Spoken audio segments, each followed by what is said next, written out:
want to encourage you to face forward. Go ahead and share this with someone immediately. I want you to like it if you can, but definitely share it. Definitely share this. We want to help somebody this last Sunday of 2020. I actually was getting ready this morning, and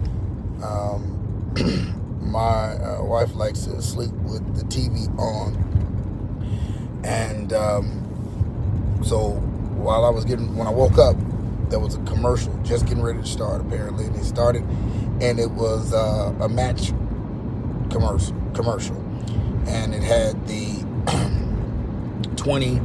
It had the devil, Satan, and he was waiting to meet his match, and his match came up, and it was a young lady, and he said 2020. She said, please call me 2020. And the commercial was all about the shutdown, the pandemic, and how life had changed and how horrible things were. And they were, of course, terrorizing the area on their date. And she, at the end of the commercial, said, I don't want this year to end. And of course, he says, who would? And you get the point, being that those two horrible people wanted all these bad things, and they enjoyed the bad things, but the rest of us were miserable. 2020 has been a very interesting year for all of us. If you have any awareness of life at this point, you realize that things have not gone as anybody would have planned. You realize that things have not happened like anybody would have thought. As a matter of fact, like I've said before, everybody was talking about 2020 vision and things are going to be clear. Well, you know what? That wasn't a lie. But we have to understand that 2020 vision enables you to see the good and the bad. I think that where we missed it, those who did, I didn't go that route, but those who did, where some may have missed it, not everybody, is they probably should have gone more with when Adam and Eve's eyes came open to right and wrong. Probably should have been a better place to come from, because that's really what happened to us. Our eyes came open to things that were going wrong in our lives, things that weren't necessary in our lives. We have seen a lot of things, even those of us that are having worship services. I think we were able to realize some things that we ain't got to do just because mom and them did it, and grandmama and them did it, and great granddaddy did it, and that's just the way it happens. We don't have to do that, because there are some things that we've been doing out of tradition or out of what we're accustomed to that aren't necessary for kingdom building. So we've learned some things this year. But I want to encourage you right now to face forward. I know that it's easy to try to look back and recap, and we should do a little bit of that. It's healthy to do a good debriefing of the year and figure out some things that you need to adjust. That's healthy. I'm not asking you to not do that, but what I am asking you to do is don't dwell on it.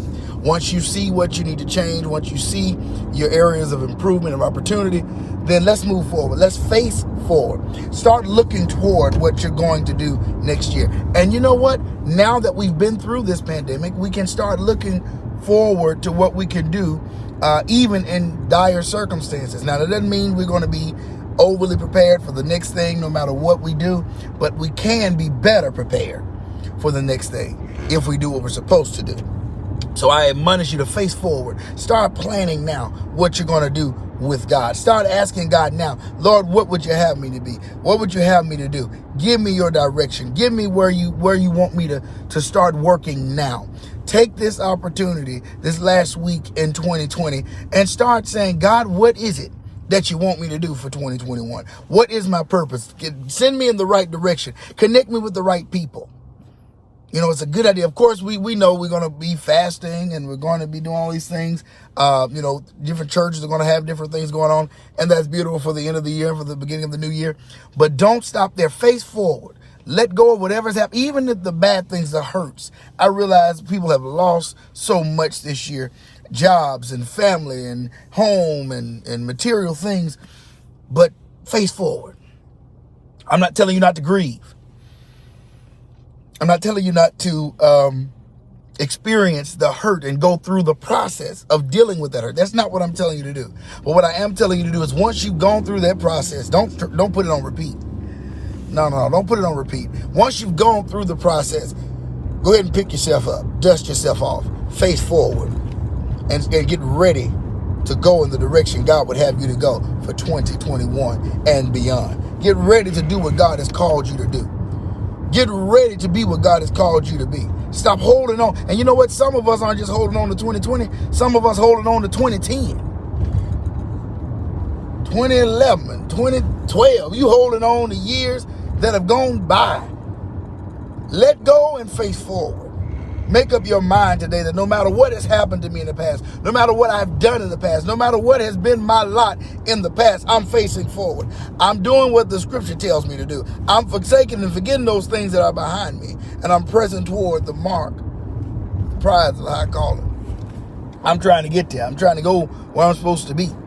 I'm trying to do what I'm supposed to do. I'm trying to be who I'm supposed to be.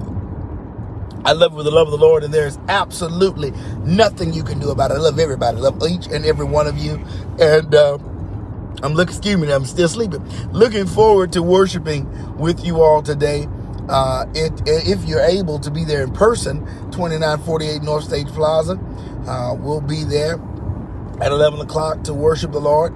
Please get there a little early so you can get checked in and, get your temperature checked and make sure you're getting masked up and get you a good spot over to yourself or with your family.